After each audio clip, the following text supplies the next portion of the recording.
In recent years, there was talk that China would soon surpass the US to become the world's largest economy. Over the past 2 decades, it has risen as an unshakable economic giant with a nominal GDP of almost $19 trillion. While India struggling to maintain its own infrastructure, China decided to play Mr. Fix-It for the whole neighborhood, building highways, ports, railways for everyone else with its Belt and Road Initiative, BRI, or OBOR, One Belt, One Road Initiative, pouring trillions into the project. Many analysts even predicted that China would dominate India in ways we couldn't even imagine. Of course, from outside, this project looks impressive. But is the reality as smooth as it appears?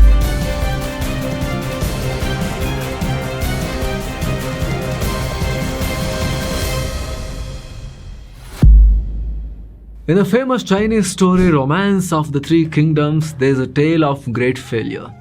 Shu, an extraordinary strategist from the Wei Empire in 3rd century, suggested an idea of unifying China by waging war on multiple fronts against neighborhood countries. However, the Wei emperors found out war wasn't quite as simple as Shu had claimed. They were hit back hard by neighboring kingdoms, and their empire ultimately collapsed instead of expanding. Fast forward to modern era, now China finds itself in a similar position. Instead of fighting on the battlefield, it is engaged in economic warfare, throwing millions into its decade-old Belt and Road Initiative. This scheme is turning out to be like building a sandcastle at high tide or sailing a paper boat in a storm. The BRI is sinking, and it's happening fast. The Silk Road dream is turning to dust. The grandeur, those high-tech roads, bridges and ports. People were buzzing about China's unstoppable rise, dubbing it the Chinese century, much like they once celebrated the American dream. There was a lot of hype about the Beijing consensus too. President Xi Jinping launched this massive project in 2013 with a cool $1 trillion, which now includes over 150 member countries and endless loans from hundreds of banks. They invested across Asia, Africa, and Europe, spent 11 staggering years building roads and bridges abroad, including in Pakistan-occupied Kashmir (POK). With the BRI, President Xi believed China could replace global systems and place itself at the heart of it all. The aim was to effectively spend its blistering forex reserves and to dump its goods everywhere, from the sands of Central Asia to the jungles of Latin America. But where does it stand today? China's rapid urbanization and massive domestic infrastructure worked wonders for its economy over the past 2 decades. While its modern ports and highways have significantly boosted trade, urban centers like Beijing and Shanghai have emerged as global financial and cultural hubs, driving overall development and positioning China as a key player in the world economy. However, trying to replicate this success abroad has led to disaster. China expected that BRI project would boost economic activity in other countries, but the opposite happened. The countries accepted China's loans are left with expensive infrastructure. Much of it is as useful as a bicycle without tires. Sri Lanka. China invested $1.4 billion to develop Sri Lanka's Hambantota port. Sri Lanka borrowed this money at a solid 5% interest rate, but today they can't even manage to pay the interest. China is now realizing this was a major blunder. So now China has taken this port on a 99-year lease and they're telling it's for trade. But India has reservations on this as it believes the Dragon may use it as a secret naval base. Then there is Kenya. China lent $3.6 billion to build a railway from the port city of Mombasa to Nairobi, the country's capital. The plan was for this to be a game changer in trade between China and Kenya. But the railway hasn't attracted much business and is running at a fraction of its planned capacity. Operating costs have exceeded revenue, leaving Kenya entangled in China's debt. It's like buying a treadmill and never using it kind of situation for Kenya. Pakistan. Now China's best buddy, Pakistan. Under the China-Pakistan Economic Corridor (CPEC), which is part of this One Belt One Road initiative, they launched grand projects like Gwadar port, highways, railways, power plants, industrial zones and whatnot.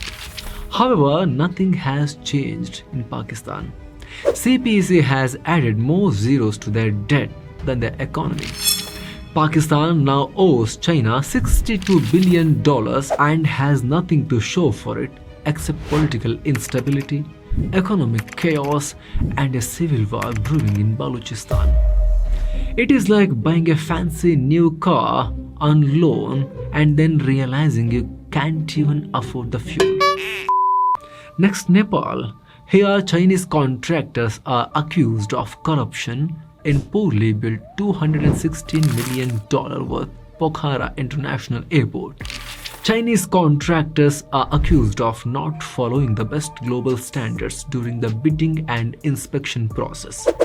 China didn't just lend money to neighboring countries, it also sent its own workers to build all these infrastructure projects. Now, thanks to overbuilding, roads, bridges, railways, and ports built under BRI are being abandoned. These countries now find themselves deep in China's debt trap. European nation Hungary recently joined this growing list. These countries thought they would gain economic independence by boosting economy by building massive infra on Chinese money. But they have ended up even more dependent. And it's not been long since Italy hit the exit door of BRI, becoming the first G7 member country to openly criticize and pull out of President Xi's pet project. Ironically, Italy was also the first G7 country to join the BRI back in 2019. Since then, Italy's trade deficit with China ballooned from $21.5 billion to $51.8 billion. It's more than double. But those grand promises of Chinese investments boosting Italy's economy, that never happened. Italy's withdrawal from this initiative is highlighting the growing dissatisfaction and doubts among the member countries about BRI's long-term benefits. China's economy slows. Many argue that China has strategic interests, not just business goals in these investments. Maybe true, but only for some extent. The fact is, China is now quietly scaling back its BRI projects, redesigning, cutting investments, changing goals, basically trying to clean up the mess without anyone noticing. Projects that were once speeding ahead are now hitting roadblocks or have stalled completely. This is why analysts are calling the BRI one of China's biggest failures. China simply doesn't have the cash to keep up with the projects. Its economy is slowing down. Some reports estimate China's external debt is $2.4 trillion, which is almost 3/4 of India's GDP. As of 2024, countries involved in BRI owe China's Export-Import Bank about $300 billion in loans. As more countries struggle to pay back their loans, this has become a big problem for China. As a result, China has decided to focus on a smaller, more manageable projects instead. And the member countries too have started to play the safer game. There is data to prove this. Some statistics show that China's infrastructure activities under the Belt and Road Framework have decreased by 40% compared to 2018. China's lending to Africa in 2021 and 2022 was below $2 billion, a 20-year low. Pakistan cancelled a $2 billion BRI coal plant. Myanmar reduced its BRI spending with a planned $7.3 billion port being downsized to only $1.3 billion amid debt fears.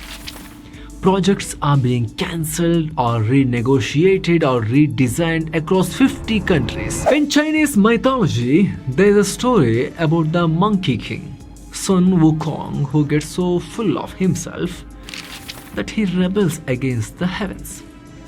Buddha steps in, gives him a reality check and traps him under a mountain. Well, China's BRI is now in a similar situation, trapped under a massive mountain of overblown ambitions. China hoped to change the global order with OBOR, but instead it has turned into a graveyard of failed projects. China has entangled itself in economic mismanagement.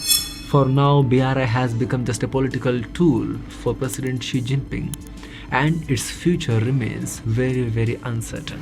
Thank you so much for watching. What do you think on this? Let us know in the comment section below. Keep looking for better. Let's meet again. Namaste.